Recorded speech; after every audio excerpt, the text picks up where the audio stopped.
programa Estação Saúde.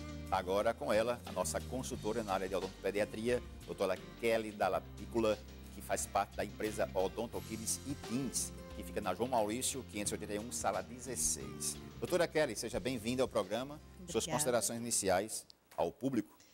Mais uma vez agradecer a esse momento de estar aqui esclarecendo algumas dúvidas. É um prazer estar aqui tirando dúvidas sobre a saúde bucal. Com certeza.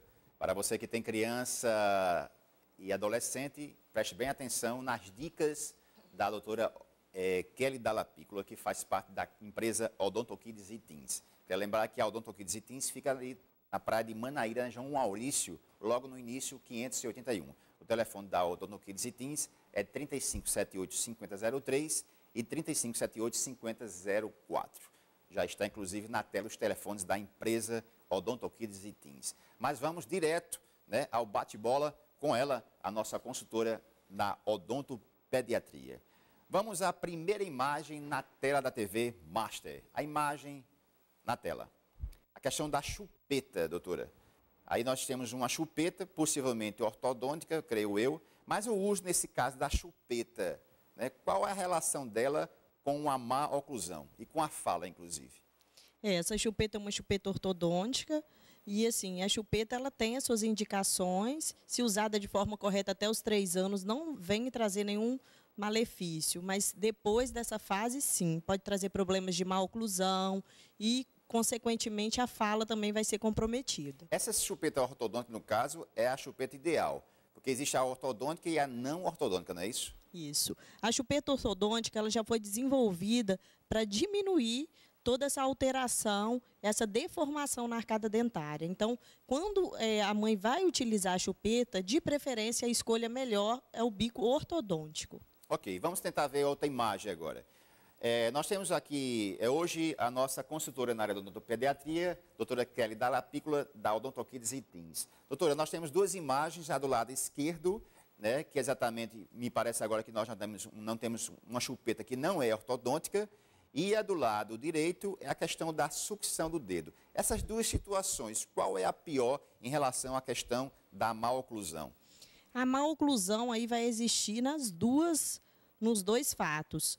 O importante é saber que o dedo é muito mais difícil de ser removido porque a criança está constantemente próxima. A chupeta é fácil, a mãe pode guardar, pode conversar com a criança. Então, o dedo, realmente, a gente tem mais dificuldade de trabalhar nessa remoção desse hábito nocivo.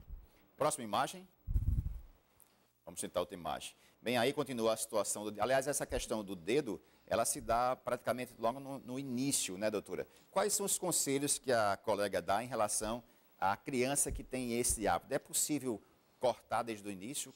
Existe uma receita para tentar rever essa situação? Na verdade, assim, quando a gente vê que a criança tem a necessidade da sucção, que ela se alimentou e ainda tem aquela necessidade de estar sugando, ao invés de colocar o dedo, nessa hora é a hora da mãe ter a sabedoria de colocar, assim, a chupeta, porque depois é muito mais fácil de ser removida. E no caso, de preferência, uma chupeta ortodôntica. Ok, próxima imagem.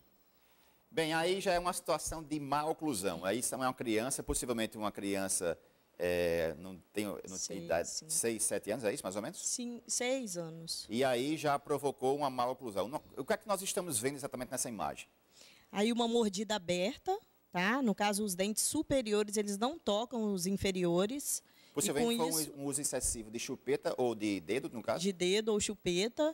E, consequentemente, a língua ela fica sem referência, porque a casa da língua é o céu da boca. Então, ali, ela vai fazer o quê? Ela vai ser projetada sempre na hora da deglutição. A criança, na hora de engolir, vai jogar essa língua para fora, fazendo com que toque nesses dentes, jogando mais ainda esses dentes para frente e piorando essa mordida aberta. Isso numa situação dessa, mãe que tem um filho numa situação dessa, esse é um quadro que pode ser revertido na empresa? Pode, com certeza. A gente consegue trabalhar a ortopedia aí, que no caso a gente vai estar usando aparelhos para fazer expansão do arco, remoção de hábito. Então, assim, o ortodontista, juntamente com o odontopediatra, pode sim. Inclusive, lá mesmo, a gente consegue trabalhar e ter resultados excelentes, só conseguindo tirar o hábito mesmo do dedo e colocar a língua na posição correta, essa mordida já vai fechando e a gente já vê um resultado assim espetacular. Próxima imagem.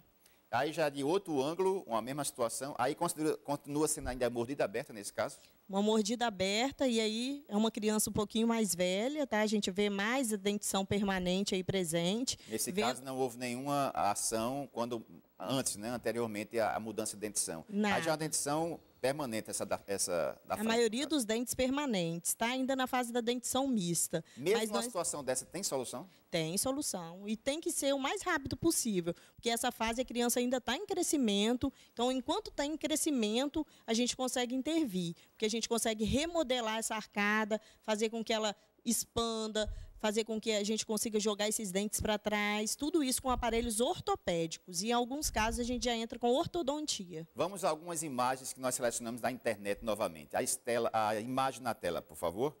Doutora, essa questão da mamadeira, né? Existem bicos certos e bico errado.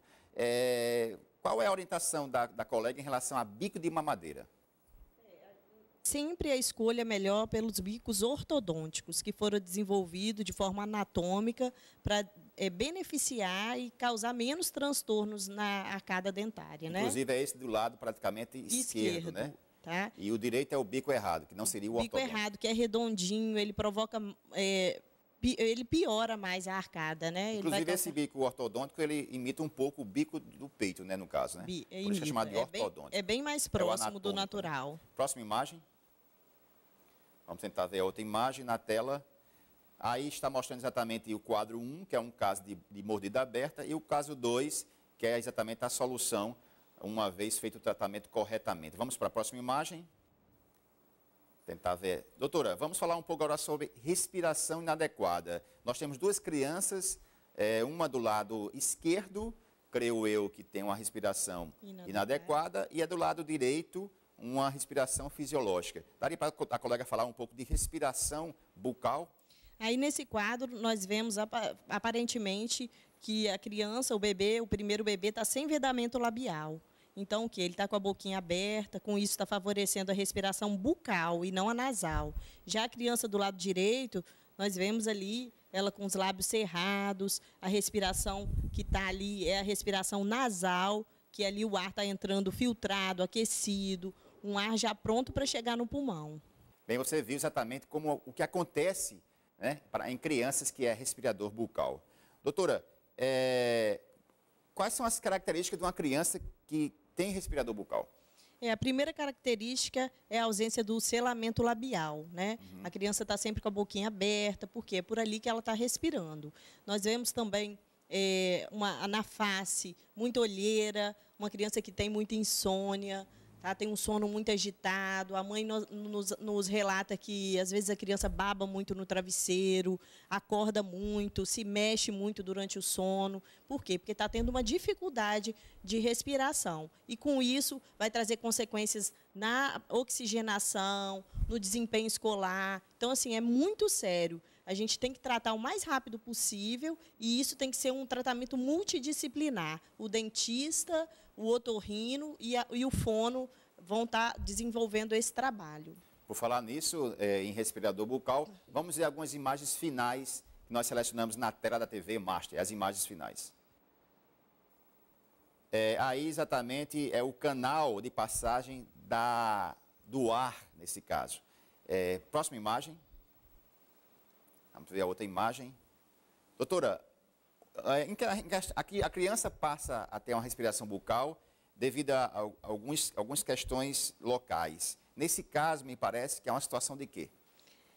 O otorrino é a melhor pessoa para indicar, mas nós vemos aí uma obstrução, sim, respiratória, tá? Provavelmente uma amígdala muito edemaciada. Alguns casos, quando a gente recebe no consultório raio-x de perfil, nós conseguimos ver adenoide, hipertrofia de corneto, mas ali, até ali que nós, como ortodontista, conseguimos atuar. E dali a gente precisa indicar para que seja feita corretamente a indicação, ou um tratamento, ou até em casos cirúrgicos. A todos vocês, uma boa semana. Estaremos de volta aqui no programa Estação Saúde com mais um consultor na área de saúde. Uma boa semana a todos.